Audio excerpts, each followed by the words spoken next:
Now, we did mention that you don't always have the adequate levels of hormones that you should have. Let's talk about a couple of conditions where your hormones aren't really helping you out like they should be. So first of all, growth hormone. We just learned, and it probably did not shock you to learn, that growth hormone makes you grow. You could have too much growth hormone as you are going through life, or you could have too little growth hormone as you're going through life, and each will cause a different condition. So excess growth hormone, if this occurs during childhood, for example, maybe you have a pituitary tumor that's just cranking out all kinds of growth hormone. This is going to lead to gigantism. This nice man is very tall. Okay, the excess growth hormone produces excessive longitudinal and appositional growth. Okay, so you just get really tall. Okay, you can definitely reach all of the things on the top shelf in the kitchen, in the grocery store. Now, if this develops in later life, in adulthood, if you're 42 and you just start cranking out excess growth hormone, that's different. Now you have a condition called acromegaly. So this person, this nice young man, this is the same young man as he gets a little bit older. He did suffer from acromegaly. So what's the difference? Well, by the time you hit 42, or however old this young man was, you had already stopped growing. Your epiphyseal plates had closed. You had epiphyseal lines to speak of. There should have been no more growing. But now all of a sudden you've got all this excess growth hormone and your body is just confused. However, you're not going to get a new increase in height. Like your plates have fused. Instead, your bones are going to enlarge, your cartilages, your soft tissues. Because you remember, growth hormone, one of the other target organs or target tissues are your skeletal muscles, other things like that. So everything else is just going to get quote unquote larger, but not really taller. We really predominantly see these symptoms in the skull, the cranial and the facial bones, your hands and your feet, and your tongue, which kind of just seems like a random place, but your tongue gets larger. Now, he has his mouth closed in all these pictures, so you can't really tell anything here, but it's not uncommon for the tongue to get large enough to where it becomes a little difficult to even close the mouth. Now, in addition to having these facial deformities, these hands and feet deformities, things like that, this can also cause heart and kidney malfunctions, and it can also be associated with the development of diabetes. And so this isn't quite as fun as just getting really tall. Now, osteoporosis. Okay, so everybody's at least heard of osteoporosis. This is the most common bone disease in the good old United States. What happens? Your bones become weak and brittle because of inadequate inorganic matrix. Remember, what was your inorganic matrix? That was your calcium hydroxyapatite crystals. Okay, this increases your risk of fractures, and it also decreases the rate of healing if you do suffer from a fracture. So this is a normal vertebral bone. Okay, and this is a very close up shot. This is an osteoporotic vertebral bone. So you see there's a lot more empty spaces. Even the bone itself has these little pock marks instead of being nice solid bone. Now, we said inadequate inorganic matrix. We said our inorganic matrix was our calcium. So one of the leading causes is dietary. So not enough calcium and or not enough vitamin D. So hopefully you remember the connection between vitamin D and calcium. If not, let me remind you. Vitamin D is required for calcium absorption. So you can drink a gallon of milk a day, and if for some reason you don't have enough vitamin D, you're not going to absorb all that calcium properly, and so you could be calcium deficient. Yeah, literally being female is a cause of osteoporosis, which is kind of rude, but what are you going to do? Advanced age, so as we get older, our chances of developing osteoporosis go up. Lack of exercise, as if we needed another reason why we should be walking on the treadmill or around the neighborhood every day. Hormonal, so lack of estrogen in postmenopausal women can also be a contributing factor.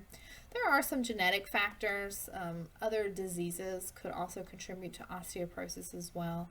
So there's quite a few different root causes for developing osteoporosis.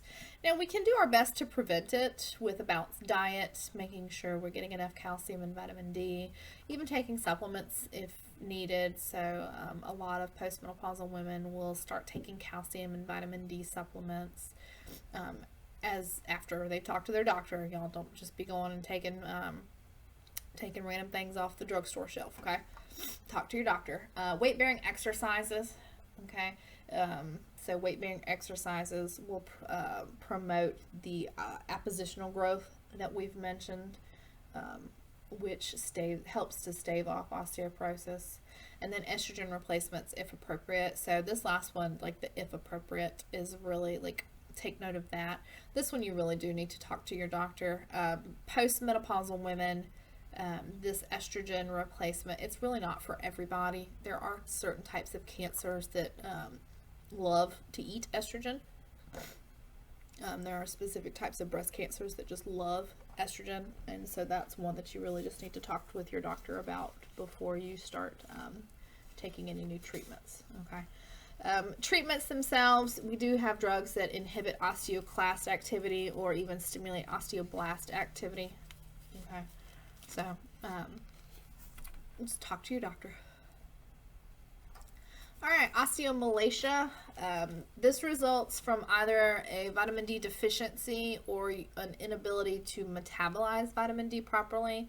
And this occurs in adults. So basically your bones become soft and they fracture easily under your body's weight. And so normal femurs, osteomalacia femurs, you can see how they're bent out, they're bowed, and they are breaking under the weight.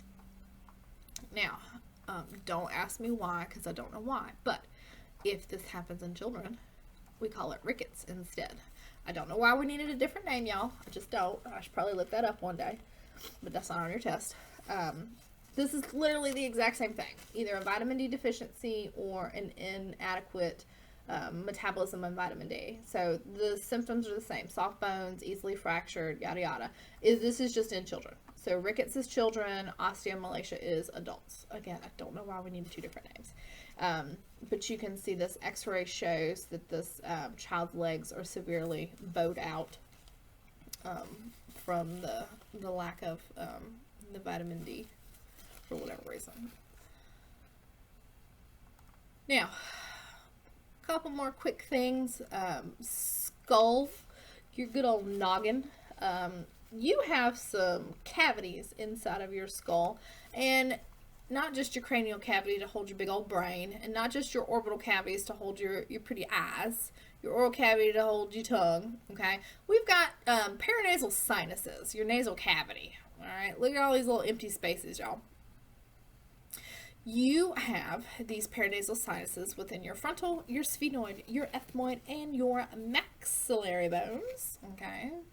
Maxillary bones.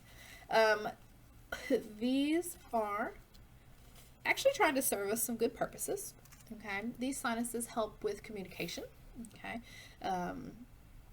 We are trying to communicate with your nasal cavity right next door. So your sinuses are these little tiny pockets, and then your nasal cavity is this bigger area in here, okay?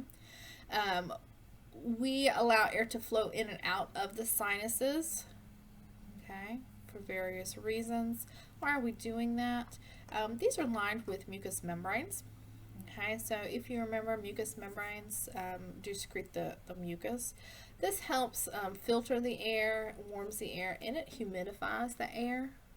Okay, All three of those serve their own purposes. Filtering the air, obviously, any foreign particles that we breathe in, we would like to trap those before they get down to our lungs. Warming the air, like if you've ever breathed in really, really, really cold air, it almost hurts. That's just kind of uncomfortable. And then humidifying the air, if you're not really 100% sure what humidity is. First of all, if you live in the South, you know exactly what humidity is. But if you are not quite as familiar with southern summers, humidity is just the moisture in the air. This prevents you from drying out your mucous membranes within the respiratory system, okay, because then they don't work as well. It also helps reduce the weight of the skull itself, and it helps with voice resonance. And so if you ever suffer from like a sinus infection, if all this gets clogged up and all that stuff, it's not uncommon for your voice to sound kind of funny, like you quote unquote sound stopped up, because you're not being able to resonate quite like you used to. And last but not least, quick mention of your vertebral column. Your vertebral column, it's kind of a misconception. It's not a perfectly straight rod. Your vertebral column has normal curvature to it, okay? You have a cervical curvature kind of forward, your thoracic curvature kind of more posterior, and then your lumbar curvature a little bit more anterior. Like it's like an S shape almost.